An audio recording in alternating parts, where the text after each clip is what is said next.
વિસ્તારમાં નેતાઓના ફોટા પર દૂષિત પાણીનો અભિષેક કરી સ્થાનિક લોકોએ વિરોધ દર્શાવ્યો। વડોદરા શહેરના ગોરવા વિસ્તારમાં આવેલી શિવ શક્તિ, જય અંબે અને ગણેશ સોસાયટીના રહીશો છેલ્લા લાંબા સમયથી પીવાના શુદ્ધ પાણી માટે વલખા મારી રહ્યા છે। વારંવારની રજૂઆતો અને તંત્રના પોકળ આશ્વાસનોથી કંટાળેલા સ્થાનિકોનો આજે સંયમ આખરે ખૂટ્યો હતો।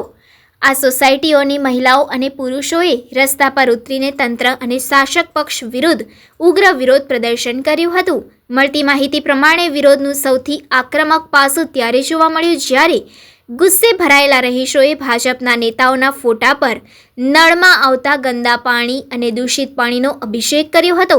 જે પાણી અમને પીવા માટે મજબૂર કરવામાં આવે છે તેનો સ્વાદ નેતાઓ પણ જુએ તેવા રોષ સાથે લોકોએ સૂત્રોચ્ચાર કર્યા હતા। સ્થાનિકોનો આક્ષેપ છે કે અનેકવાર લેખિત અને મૌખિક રજૂઆતો કરવા છતાં કોર્પોરેશનના અધિકારીઓના પેટનું પાણી પણ નથી હલતું।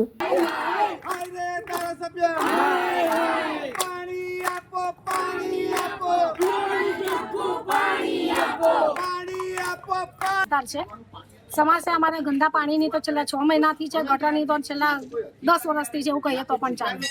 ગટરની સુવિધા અમને જ્યારથી આશ્રમમાં રહ્યા ત્યાંથી અમને મળી જ નથી અને એક રોડની તકલીફ છે અમને। અમે ગંદા પાણી કોર્પોરેટરને એમએલએ ઉપર અભિષેક કરીને કર્યો છે અને માટલા ફોડ્યા છે। વોટ કોઈને આપવા જ નથી, અધર કોઈને બી નથી આપવા। ભાજપ કોંગ્રેસ તો નહીં પણ અધર કોઈને બી નથી આપવા, વોટ જ નથી આપવા। મારીને ભગાડીશું એમને।